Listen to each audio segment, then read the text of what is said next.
Salam sejahtera murid-murid. Apa khabar semua? Cikgu harap murid-murid semua dalam keadaan sihat dan selamat. Okay, hari ini cikgu nak berkongsi tips untuk menjawab soalan bahagian C untuk geografi. Tips menjawab soalan bahagian C. Untuk menjawab soalan bahagian C, murid-murid perlu fokus pada kata kunci soalan. Jika dalam soalan ada kata kunci seperti nyatakan, berikan, senaraikan, sebutkan, namakan, apakah atau kemukakan. Kaedah untuk menjawabnya ialah memberi jawapan dalam bentuk fakta. Jumlah markah yang diperuntukkan ialah 1 markah untuk 1 fakta. Jika kata kunci bagi soalan itu ialah terangkan, jelaskan atau mengapakah, maka kaedah menjawabnya ialah memberi jawapan dalam bentuk fakta dan huraian.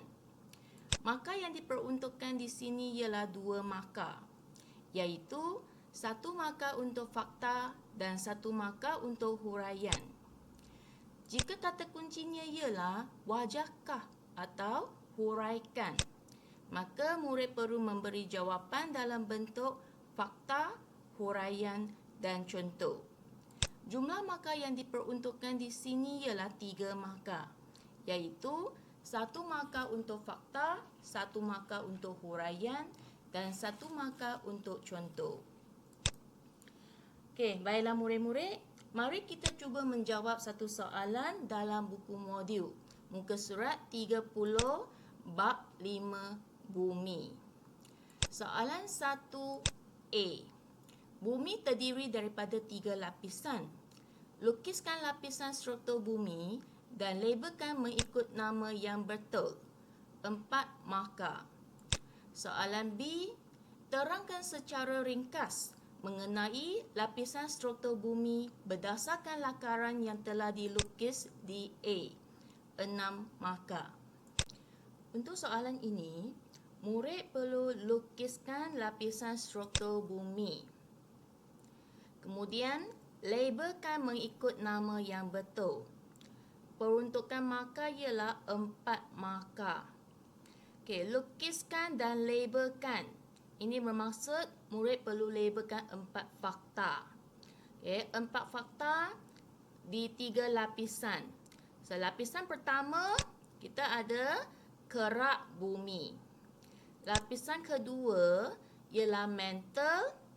Okey, lapisan paling dalam ini boleh dibahagikan kepada 2, iaitu teras luar dan teras dalam.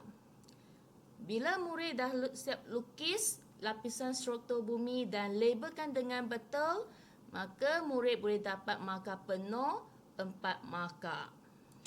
Untuk soalan ini, terangkan secara ringkas mengenai lapisan struktur bumi berdasarkan lakaran yang telah dilukis di A. 6 markah.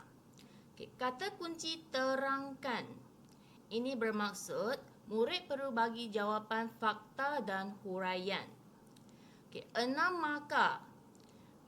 Murid perlu sediakan 3 fakta dan 3 huraian.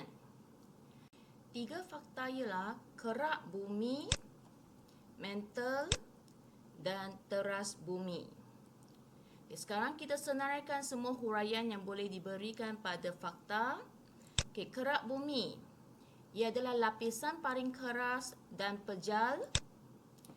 Okay, terdiri daripada siar, silika dan aluminium dan sima, silika dan magnesium. Okay, mantle dia terletak di bawah lapisan kerak bumi, merangkumi 2/3 jisim bumi dan bersifat pepejal, tetapi lapisan luarnya bersifat separuh cecair. Teras bumi adalah lapisan paling dalam, mengalami tekanan yang kuat dan suhu yang sangat tinggi. Dia terbahagi kepada 2, iaitu teras luar dan teras dalam. Okey, cikgu sudah senaraikan semua huraian yang boleh digunakan. Tapi dalam soalan, maka adalah 6. Kita hanya perlukan 3 fakta dan 3 huraian. Maka kita boleh pilih mana-mana satu huraian bagi setiap fakta yang dipilih. Untuk bahagian C, jawapan kita perlu ditulis dalam bentuk perenggan. Maka kita cuba tengok contoh jawapan yang disediakan di sini. Okey, perenggan pertama.